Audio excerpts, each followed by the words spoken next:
שרות בארמון, איתנו כאן באולפן שניים, פסח מלובני, אלוף משנה במילואים, חוקר צבאות ערב, ודוקטור חסן מירהג', עיתונאי ופרשן פוליטי. דוקטור מירהג', לפני שאנחנו ממשיכים לדבר על התרחישים, מה יקרה, איך יקרה, מי ינהל, בוא קצת תסביר למי שלא מכיר את נבחיה של סוריה. מי אתם? מי אתם העלווים? מהי העדה העלווית? במה היא מאמינה? במה היא שונה מהעדות האחרות באסלאם? העדה העלווית מהמוסלמים, כמו כל מהאסלאם, יותר הם מהמוסלמים לאחר מות הנביא מוחמד, שנשארו בהכרה כאילו מוסלמים ולא חזרו בהם מהאסלאם, קוראים לזה חירוב הרדה, הם נשארו לצידו מוסלמים גם אחרי מות הנביא מוחמד, ויותר שייכים לחליפה עלי, שהוא בן דודו של הנביא. רגע, זה דבר חשוב, כי זה מלמד על הקרבה בין העלווים לשיעים. בין העלווים לשיעים הם חלק מהשיעה, רק בגלל חילוקי משטר וחילוקי, במיוחד במלחמה נגד האמוויין שהיו בדמשק, תמיד הצרה באה משם, בגלל המלחמה נגד האמוויין, והייתה מלחמה בין עלי, החליפה עלי, למועאוויה, ואז הצבא של האמוויין, שראה שהוא הולך להפסיד במלחמה, הם הרימו את הקוראן על החרבות שלהם מול הצבא של החליפה עלי. ושעלי ראה את זה, נתן הוראה לא ללחם בהם כל הזמן שהקוראן, כמובן המועאוויה בגד בהם ואז נלחמו, וחלק, מה שנקרא אל-חווארג' או שיעה, אז עזבו את עלי כי הם היו בחילוקי דעות, שבכל זאת זה תרמית ובוא נתקוף, הם עזבו אותו, ומי שנשאר איתו כל הזמן זה העלווים. טוב, עכשיו, אתה אומר שהעלווים, אתה מבחינתך, העלווים הם עדה באסלאם כשאר העדות. בהחלט. אוקיי, ואנחנו מביאים עכשיו מול הדברים האלה, את מי שמאמינים, הקבוצות האסלאמיות הקיצוניות, שאומרות שהעלווים הם כופרים, הם בכלל לא קשורים לאסלאם, אחד מהם הוא מנהיג العلوي واليوم أدرك العلويون أن هذا النظام عاجز عن حمايته وعاجز عن فلهم سبب. אז המנהיג של ג'בהת א-נוסרה, אחד הארגונים החזקים היום בסוריה, ארגוני המורדים הקיצוניים, מזוהה עם אל-קאעידה, אומר שהנה העלווים מתחילים להבין שאנחנו מתקדמים לכיוון שלהם, אין להם עוד ברירה, הוא אומר בהמשך הרעיון, הם צריכים להתנער מבשאר, ונכון מה שאני מתרגם פה, הוא אומר גם, הם צריכים לחזור לחיק האסלאם, בעיני ג'בהת א-נוסרה ואחרים הם בכלל לא מוסלמים. נכון. בעין ג'בהת א-נוסרה הם כביכול כופרים, וזה לא מהיום. גם בתקופה העות'מאנית הם סבלו הרבה, וגם בתקופה של האמוויין, ולאורך כל הדרך, בגלל שהם נצמדו ונשארו בדרכו של עלי, אז האסלאם הסונה כל הזמן תקף אותם. הסונים. פסח מלובני, אלוף משנה במילואים. חוזרים אליך קצת על, אתה יודע, אנחנו מדברים על מי יכול בכלל להחליף את בשאר, כלומר, ברגע שבשאר נופל, אם הוא נופל, כך על פי האינדיקציות, מי יכול למלא את מקומו? אני רוצה קצת לשמוע את התובנות שלך. אני רוצה לפני כן מילה אחת מול הנתונים הקשים שהצגתי על הצבא הסורי שנלחם, גם את מי שמולו. וזה הצבא הסורי החופשי, שהוקם כמו שאמרתי על בסיס העריקים. הוא בשנה האחרונה הצליח ללמוד וליישם את הלקחים שהפיץ בשנות הלחימה הקודמות, איחד כוחות תחת פיקוד משותף, ארגן את הכוחות כצבא מסודר בגדודים, חטיבות ודיוויזיות, קיבל ומקבל אמל"ח חדש, ציוד ומימון. רגע, אתה נותן את כל הנתונים האלה, אבל אנחנו לא שומעים עליהם בשטח. כשאנחנו מדווחים על סוריה ביום יום, אנחנו שומעים שדאעש כובש, ג'בהת א-נוסרה כובשים. אלה יותר אטרקטיביים לדעתי. אבל רגע, הצבא הסורי החופשי, מה שמכונים המתונים, אלה שנתמכים בידי המערב, הם עוד רלוונטיים? ודאי, הם נלחמים בכל מיני גזרות בצבא הסורי, הכוח הוא גדול יחסית, אמרתי, יש הרבה מאוד שנוספו אליהם. יש היום גם סיוע ותמיכה גדולה בהם בעקבות החיבור המשולש הזה שהייתי אומר בין ערב הסעודית, טורקיה וקטר שמזרימים גם כסף וגם אמל"ח. אתה פתאום רואה אצלם הרבה מאוד טילי נ"ט טאו שמצליחים להשמיד את הטנקים הסורים שעומדים מולם מטווחים שהם בכלל לא חושבים עליהם. והארגון הזה הוא נדחף קדימה מורלית וגם מעשית בשטח בצד הגופים אחרים כמו ג'בהת א-נוסרה ועוד הרבה מאוד ארגונים קטנים אחרים כמו ג'ייש אל-פתח וכמובן גם דאעש בצד שלו שלא מתחבר להם. מה שחשוב פה זה גם שיתוף הפעולה, הם למדו שבשיתוף פעולה ותחת פיקוד אחיד וניהול אחיד של המלחמה, הם יצליחו להשיג את מה שהם רוצים, מה שלא היה לפני כן. עכשיו מילה על החיזבאללה. בבקשה, כן, כי זה בדיוק מביא אותי לנושא הבא. החיזבאללה הטיל עד עכשיו למערכה בעיקר את, הייתי אומר, את מה שנקרא כוח העילית שלו. בזמנו שר ההגנה הסורי טורקמני התייחס לחיזבאללה בספר שכתב מלחמת לבנון השנייה וציין שיש להם כוח עילית שמונה בסדר גודל של עד 5,000 לוחמים. היום מעריכים שהסדר גודל הזה הוא אפילו יותר גדול, בין 7,000 לוחמים, ובעקבות ההצהרות של נסראללה באותו יום ניצחון לכאורה עלינו של סילוקנו מלבנון, הוא דיבר על השרידות של הארגון שלו. הוא יכול להכניס עוד למערכה עוד כמה עשרות לוחמים אולי, אבל הם באיכויות לחימה הרבה יותר נמוכות מאותה כוח עילית שכבר נלחם בסוריה וגם נושא בהרבה מאוד עבדות. בוא נדבר שנייה על הזווית הישראלית והביצה שחיזבאללה שוקע בה. מצד אחד, חיזבאללה מדמם, וזה לא סוד, אנחנו גם רואים את זה בנאומים האחרונים, אבל אני רוצה לשאול אותך, אלוף משנה מילואים פסח מלובני, העובדה שחיזבאללה עכשיו נלחם בסוריה, בארגונים הקיצוניים ביותר, ואחר כך, ויש, לא כולם נהרגים שם, יש כאלה שחוזרים ללבנון, עם הרבה יותר ניסיון צבאי, זה טוב ליהודים או לא טוב ליהודים? אני לא יודע, מדברים על ניסיון צבאי, בינתיים כל אלה שרוכשים את הניסיון צבאי גם נשארים על אדמת סוריה, לא חוזרים ללבנון בארונות. חיזבאללה, אולי הוא רוכש ניסיון צבאי, אבל הוא גם, מה שנקרא, סופק שם מעלומות קשות ביותר, שבאמת, ולא אני אומר את זה מי שעומד בראשו, מקרינות לרעה על המשך שרידותו של הארגון הזה.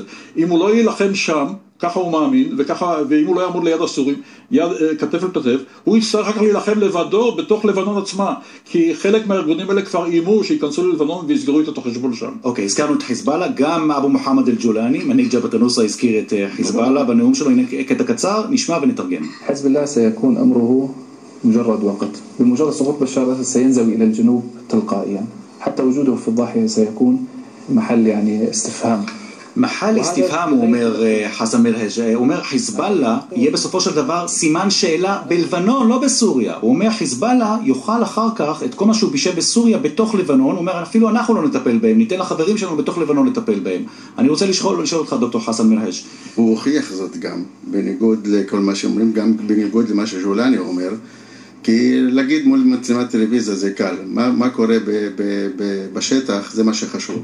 בשטח בינתיים גולני ברח כמו עכברים מאזור קלמון, הסורים וחיזבאללה לקחו שם מעל 700 קילומטר מקלמון, נשאר להם קרוב ל-300 קילומטר. למה נסראללה, תשמע, גם מי שלא יודע ערבית ורואה, ואנשים חברים שראו את הנאום האחרון אמרו, תשמע, איש לא נראה, והיום כמו שהוא נראה בעבר, הוא נראה מיוזע, מזיע, עצבני מאוד, הוא אומר אם אסד נופל גם אני נופל, למה הוא משדר כל כך בעצבנות? מה הוא יודע שאנחנו לא יודעים? לדעתי הוא דיבר יותר פוליטיקה מאשר שהוא הזיע וכמו שמתארים אותו, ואני אסביר בדיוק מה שקרה שם. המלחמה היא מלחמת קיום, אין ספק, אין שניים שחולקים על כך.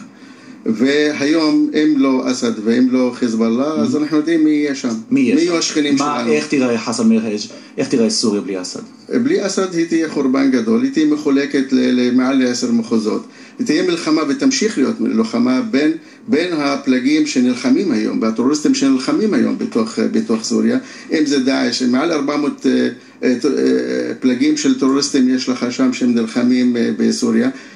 ועוד מילה גם בנוסף לגבי הצבא המורדים, מה שנקרא שהם כולם כרגע ברחו לטורקיה. הצבא הסורי החופשי. הצבא הסורי החופשי, אתה קורא לו, אני קורא לו המורדים, אלה שבגדו, הבוגדים יותר נכון, והם נמצאים כולם בטורקיה. שלא יגידו שאנחנו לא מבינים את כל הדעות, כמו באל-ג'זירה, הראי הוא הראי לאחר, הדעה והדעה שמנהלת, כן.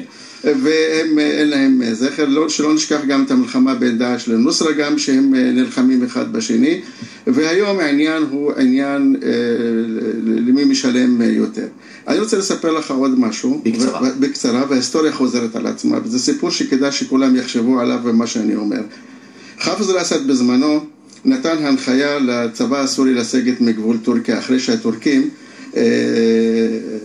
הציבו את כל הצבא שלהם בגבול סוריה, והייתה חשש להתקפה על סוריה. שאלו את אסד, כאילו הרוסים, השגריר הרוסי רץ לחאפז אסד, אמר לו, מה אתה עושה? אמר לו, אני הולך לתקוף את ישראל.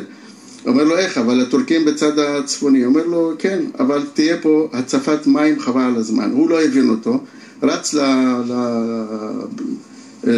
למשטר, לנשיאים בסוריה, ברוסיה, ואמר עצמו, אסד אומר ככה, והם הבינו את המסר. המסר הוא שאמר לו גם, הזכיר לו, אמר לו, תהיה פה תיבת נוח מספר 2. המסר הוא היה שהסורים עדיין, הצבא הסורי עדיין לא ניצל את כל הכוחות שלו, והמטרה הייתה אז להפציץ את סכר אטאטורק. מה שאתה אומר עכשיו זה מה שאסד האב אמר, שזה בדיוק מה שאסד הבן אמר, שכל עוד האדמה רועדת בסוריה היא תרעד באזור כולו. נכון. זה מה שהסיפור. נכון. טוב, אנחנו עושים הפסקה, שוב הפסקה קצרה, צרות בארמון, נשדר מיוחד ברשת ב', פרסומת קצרה, וחולף מהר כשנהנים, אם אפשר לכנות את מה שאנחנו עושים עכשיו הנאה, על רקע האירועים המאוד קשים שם בסוריה. 11 דקות כמעט לפני 3, צרות בארמון, נשדר מיוחד ברשת ב', ואנחנו מצרפים אלינו לדיון המעניין הזה עכשיו לגבי עתידו של אסד, עתידו של המשטר הסורי, את הדוקטור אבינועם עידן. שלום לך דוקטור עידן. צהריים טובים. מומחה לרוסיה מאוניברסיטת חיפה ועמית באוניברסיטת ג'ונס הופקינס בוושינגטון. מה קורה עם הרוסים, דוקטור עידן? האם אנחנו רואים את תחילת הסוף של היחסים החמים מאוד בין אסד לבין הקרמלין? מה שאני מציע, אתם באופן טבעי בשיחה המעניינת מאוד שלכם התמקדתם בסוריה, אבל אני רוצה לפנות את תשומת ליבנו לאירוע נוסף שעבר מעט מתחת לרדאר, ויש לו השפעה לא קטנה באמת על העניין הרוסי וגם על העתיד של סוריה, וזה פגישה של שר החוץ האמריקאי ג'ון קרי בסוצ'י ברוסיה על חוף הים השחור, פגישה בינו לבין פוטין, הנשיא פוטין. זו פגישה שהייתה חודש, ב-13 במאי נדמה לי, אמצע החודש, ובפגישה הזו עלו כמה וכמה נושאים, ועל פי ההדלפות שיצאו ממנה גם בסביעות רצון של הרוסים. והערכה או הניתוח שאני יכול להציע לעניין הזה, שבפגישה הזו בין קרי לבין הנשיא פוטין נדונו הרבה מאוד דברים, כולל גם העניין הסורי. עכשיו, צריך להבין שהמדיניות החוץ הרוסית, רוסיה היא לא האמא תרזה לצורך העניין, והיא לא שליח האו"ם לענייני שלום. הנשיא פוטין, באופן שלטעמי הוא לגיטימי, הוא מקדם את האינטרסים של רוסיה, לפחות על פי הבנתו.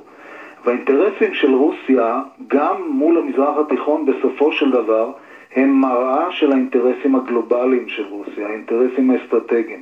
בסוריה זה מרכיב אחד, אבל זה לא כל התמונה. ואם אני יכול לחזור לרגע לפגישה בין קרי לבין הנשיא פוטין, בבקשה. ניתן לעלות על הדעת שבפגישה הזו, מאחר שזו הייתה יוזמה אמריקאית, קרוב לוודאי מאופן שבו הדברים מתנהלים בין מדינות, שהאמריקאים הגיעו כבר עם סדר יום לפגישה הזו, ועם חומר שאפשר לדבר עליו. וזו הייתה למעשה, אז אני עוקב אחרי העניין הזה כבר כמובן שנים ארוכות, השנים האחרונות, זה היה פעם ראשונה, או יוצא דופן שהאמריקאים באים לדבר ביזנס עם הרוסים, ולא מתעלמים, לפחות בראייה הרוסית, לא מתעלמים מהאינטרסים הרוסיים. ומה שעומד על הפרק כרגע בין, ופה אני מרחיב את היריעה, וסוריה היא פאזל אחד בתמונה יותר רחבה, מה שעומד כרגע באינטרס הרוסי זה כמה וכמה דברים, שהכי חשוב זה הנושא האוקראיני. זאת אומרת, בסדר עדיפות של הביטחון הלאומי, האסטרטגיה הרוסית, הנושא האוקראיני הוא ראשון, ראש וראשון. ואסד יכול לחכות. לא רק שהוא יכול לחכות, אסד הוא חלק מהמשא ומתן בין הרוסים לאמריקאים. האמריקאים מבקשים את ההבנה, אם לא שיתוף הפעולה שלהם לדיאלוג בין ארצות הברית לאיראן. האמריקאים מוטרדים משינוי מצב הרוח במפרץ הפרסי, שזה אזור שרוסיה יש לה פוטנציאל להשתלב בו יותר מאשר בעבר. יש מערך שלם של דברים שעומד בין שתי המדינות, ולכן ניתן לעלות על הדעת, כמובן צריך להמתין לחומר יותר מוצק, אבל אפשר, על פי ניתוח, אפשר להעריך שהשינוי עמדה של רוסיה, כפי שהוא מתבטא בדיווחים ואתה הבאת אותה בתחילת התוכנית, הוא חלק, הוא המשך לאותה פגישה שראינו החודש בסוצ'י. דוקטור אבינועם עידן, אנחנו נאלץ לקצר בדברים שלך המעניינים, אנחנו כמובן יצא לנו בהזדמנויות נוספות, וכנראה יהיו רבות כאלה לשוחח קצת על הקשר הרוסי עם אסד. תודה רבה לסוריה, ואחר כך פסח מלובני. כן, אני רוצה רק דבר אחד להבהיר למאזינים, שהמלחמה בסוריה היא לא על בשאר אסד, המלחמה היא על סוריה כולה. סוריה תהיה או לא תהיה, זו השאלה, וזה לא אסד. המטרה היא לא אסד, יבוא מישהו אחר, וזה המלחמה היא על איחוד סוריה, שסוריה תישאר מאוחדת כפי שהיא היום. פסח מלובני, אלוף משנה במילואים, חוקר צבאות ערב, מילת סיכום שלך. אני רוצה להגיד קודם כל שההידרדרות במצבו של הצבא הסורי מגבילה את הנטל על חיזבאללה וכל הארגונים האחרים שתומכים. החידה הגדולה זה איראן ומה היא תעשה פה. רק להזכיר ששר ההגנה הסורי היה לפני זמן קצר באיראן כדי לדון באפשרויות כאלה ואחרות של סיוע איראני, בינתיים אנחנו לא רואים דברים בשטח. ולסיכום, התמוטטות הצבא הסורי, שהוא עמוד התווך המרכזי של המשטר, תסמל את נפילת שאר מוסדות המשטר בסוריה, כפי שאנחנו מכירים כיום, ויתחיל פרק חדש בתולדות המדינה הזאת.